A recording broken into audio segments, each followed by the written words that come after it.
Welcome to another video of Lord PeteyTV Plays. What we're going to be doing is we're going to be going through a couple of dungeons here, and what we're going to be doing is we're going to be talking about what we do in certain situations and how we kind of fix them and went through it, how the bosses are dealt with, and so on and so forth. We're going to be dealing with multiple different classes. Uh, I would say it's going to be up to 5 or 6 different classes, but as of right now, we're prioritizing Druid and Monk, or I should say Balanced Druid and Brewmaster Monk. So please check us out. We're going to be doing a lot of other keys for other classes too. So we'll see you all soon. So this week is Tyrannical, Entangling, and Bursting, which makes us really take into account the pulls and a lot of other things that are occurring here. So we're going to be talking about this stuff throughout the whole entire week, and hopefully you enjoy the videos. Now, throughout all these early pulls, you'll actually notice that we try to make sure that we're dealing with the bursting accordingly. Now, Ash is a really good healer, thankfully, and she makes sure she deals with the bursting effects pretty quickly and easily for us. The biggest issue, I would say, is the fact that, she doesn't have anything to remove them other than just a regular dispel, which is only 1 point. So we just try to make sure that we end up taking care of, our DPS and our grouping. And you'll see that in the next mob pull when it comes to after the boss. Now, as for the boss, when we go after him, I'm personally, as a DPS, just going to try to stick on the boss as much as I possibly can.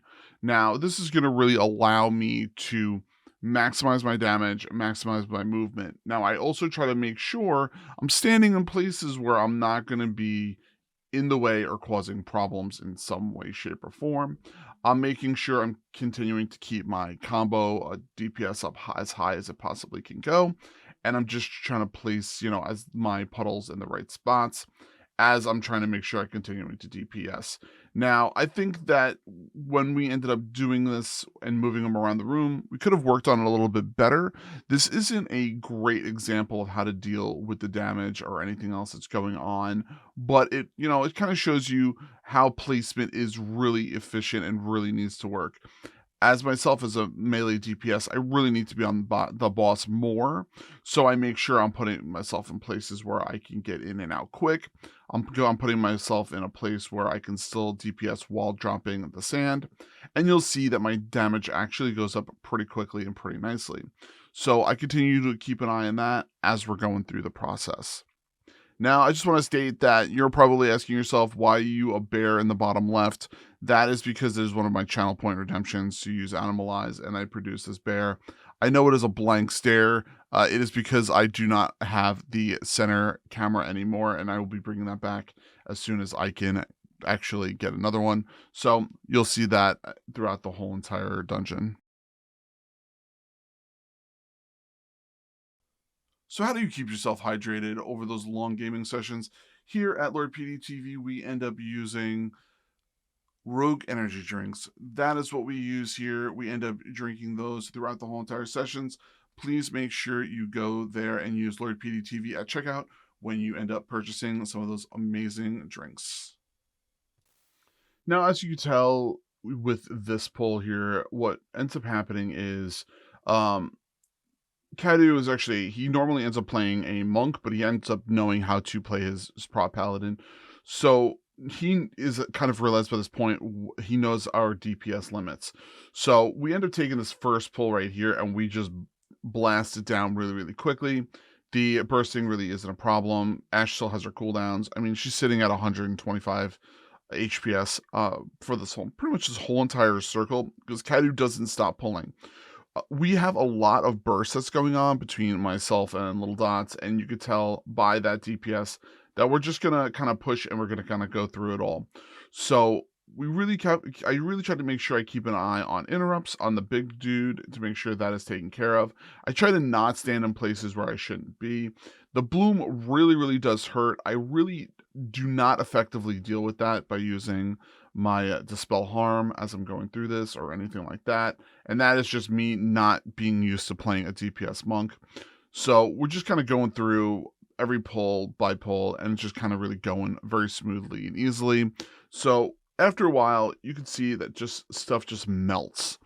and it makes it really easy for us as a whole. I held on to all of my DPS cooldowns for that last pull because I wanted to make sure I had them for this pull coming up here. So for this boss, the main thing I really wanted to watch and make sure I did throughout this whole entire time was really take into account where I was standing for the chrono fades, I think it is.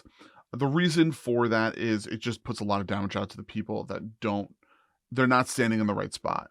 So, the fragments of time come out. I make sure I'm in a spot where I can just DPS freely for a while and I just move to the next spot. It is a little different for me to be end up DPSing like this than as I was playing on my Boomkin or even playing on my Monk, just because of, the locations of where I'm standing and so on and so forth. So I make sure I'm in the correct positions. It being Tyrannical Week, that Chrono Fade will really take pretty much anyone down to half health to even 25% of their health, depending upon what's going on. And if both of them go off at the same time, it just turns into a huge issue. The main thing when I've learned is to make sure that the healers are taking care of that. I know that I have an ability that removes that off of me, but at the same time, I do not use it because I want to make sure the healer takes into account when to use it and when to allow that to come off. In addition to us knowing when that second one's going to go off, because you dispel the first one and not the second one. So when we're walking around here, I end up going from cove to cove while in the darkness of the fragments of time. This usually tends to give me enough time for movement. Now, I really only have to do it 2 or even 3 times, just debating upon, where we're standing and what's going on. And you're probably wondering right now why we only had 1 drop, and that's because actually Dak had Cloak of Shadows going off while we were dealing with that. And for me to get around the Chrono Fade, I ended up using my my teleport, as you saw there, just to kind of get around it. And then, I just went right back to doing my DPS and going for it. Now, I think that the hardest part about this is the fact that we're just trying to make sure we're continuing to move fluidly and not taking too much damage, and making sure that Ash is happy with where the DPS, with where the heals are. She sat pretty much most of that fight at 150k HPS, which is crazy to me to think of, but that's just what is needed to be done for this fight. Now, when we get up to this portion here, there's actually a way to get around it with a Warlock. As you see here, we use the Warlock Gate skip to kind of get around that person. We don't need that dragon. We already have so much percentage. So we're going to end up, skipping that and running towards the next group of mobs here. Are you looking to support the channel? Please make sure you go to our merch store. The link is in the comments below. We have mugs, shirts, lots of cool things that we will love you to purchase and be wearing and supporting the channel. I greatly appreciate it, and thank you so much. So with this group, we kind of we pull both groups, and we just end up DPSing the hell out of both the dragons. We know that Ash can deal, or I should say one of the dragons. Ash can deal with, the damage here. As you can see here, we end up pulling just one group at a time because of the bursting to deal with. That's just coming off of the dragon and the chunks. It's not a fortified week, so it's not too bad, but we try to keep that into account as we're going through. And we're just going to DPS here and DPS there, and we're just going to pull the other group. And shortly after that, we're going to end up going right into the boss when he spawns. As always, just wanted to make sure we partner with Sub2R for our gamer glasses, our green screens, our camera mounts, our cameras, all of those enjoyable objects that we end up using while streaming for our long gaming sessions to help increase our quality of our streams. So make sure you use Lord PeteyTV at sub2r.com when you end up going there and purchasing some of this amazing gear. Now, as you know, the first portion of this boss isn't too difficult to deal with. We make sure, we end up having the boss pulled, the tank accordingly for the Blight reclamation. We only really worry about having to go through 2 of them because we don't think that it's going to be even more than that. We're really pumping our damage really hard when we're going through this portion of the fights. And I'm trying to make sure that, we end up getting to the second part. We end up usually lusting here just because we want to get through it. There are so many issues and problems with people not being able to move or the healer not being able to deal with the tornadoes, especially in a fortified week, that we try to keep that into account. Now, we end up being able to deal with this properly and going through it. Now, what I've learned is if there is 13 seconds on the Blight Reclamation in this second phase, the tank can pick it up and be able to hold it without a problem and it being fine. Other than that, it's really, really hard to keep an eye on it. So I personally try to keep an eye on that. I think because I played tank for so long and DPS for so long and doing these fights, I've learned the cooldown times. I've learned what I can do and what I can't do when it comes to this stuff accordingly. Now, once we hit 50% or a little under 50%, I should say, he ends up going into phase 3, which is going to make the split happen. And the key to this fight from a tank's perspective and from a melee's perspective is to make sure you're continuing to pull these two mobs together, DPSing them down together, meaning using Fist of Fury when they're always together, making sure I'm doing blackout kicks and making sure I'm doing, my Tiger Palms at appropriate times, making sure that I have my Zuen going out so that he's ending up doing DPS to both the mobs at the same time. And one of the harder things that I try to make sure I do is I try to make sure I'm using Tiger's Lust on the Necrofrost, and I'm trying to trying to watch the Blight Reclamations so that the tank doesn't get MC'd. Once the tank gets MC'd, you're pretty much, you're out of luck. So you really, really got to keep an eye on that. I almost actually get MC'd on this because I was holding it for too long. So once that was good, we end up taking the boss down, easy as pie, and we're good to go. Make sure you end up checking out our other channels. We have a sister channel called Gaming Fire with Lord PeteyTV, which we end up giving you some specific gaming news that is popping up here and there throughout the whole entire week. And then make sure you're also checking out our Stories with Lord PeteyTV, where we end up giving you little short stories that he's handwritten throughout the whole entire week, which we think you'll greatly appreciate. Thank you so much, and check those out. And hit the subscribe button here when you are ready. So the nice part about having our group make up the way we have right now is we try to make sure we end up DPSing all of these down efficiently, making sure Ash deals with the bursting and she's like prepped for it, which isn't too bad, making sure we're not getting stunned by the entanglings. And then once we end up getting enough percentage, we just stealth to the end. So we end up pulling, I think it's 2 or 3 packs, and then we go right into the stealthing portion. You want to make sure you are interrupting any of the, what's it called? As much as you can, really, but there are a couple of big abilities that are coming off of the Rippers, so you just want to make sure you keep an eye on those. So here we go. We're pulling our last little bit here. The Chrono Melts. There we go. You want to make sure you're interrupting the Chrono Melts. And we end up pulling the rest of it because, we need to get our percentage. And we kind of go through it. So we end up doing that, killing those guys, and continuing forward.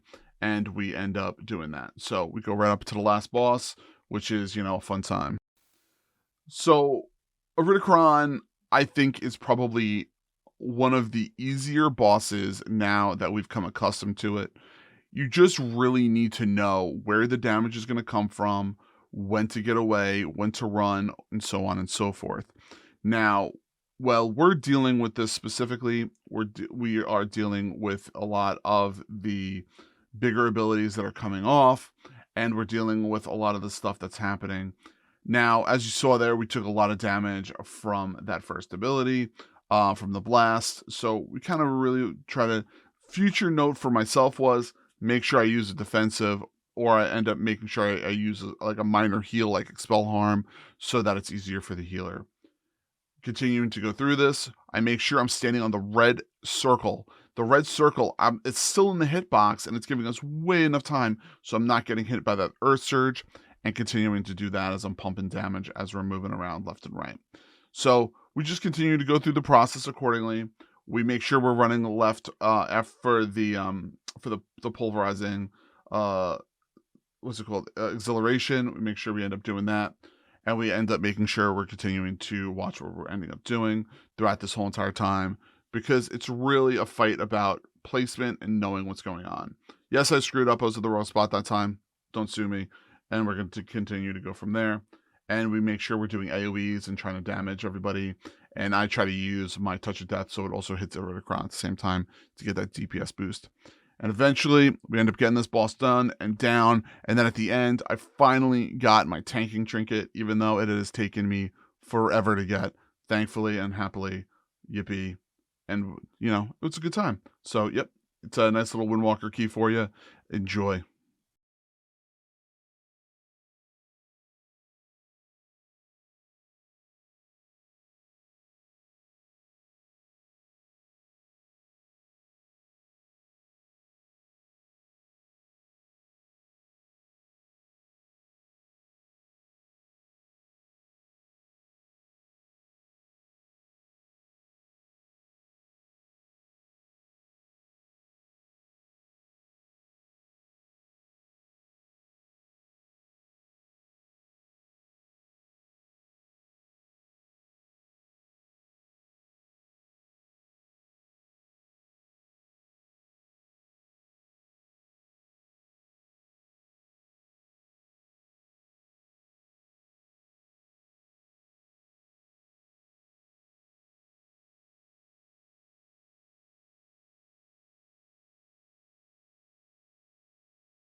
Thank you so much for checking out our video here, and make sure you are checking us out on our other channels. For instance, Twitch, we're there every single Monday through Friday, and our sister channel, Gaming Fire. And make sure that you end up, you know, hitting those follow buttons and subscribe buttons, and, you know, supporting the channel, so on and so forth. Now, we have videos coming out every single week here, how-to videos, and either other games that we end up playing. So make sure you end up checking those out, and I appreciate and love all the support. Dream big, keep gaming, and have a fantastic rest of your week. Bye, everybody.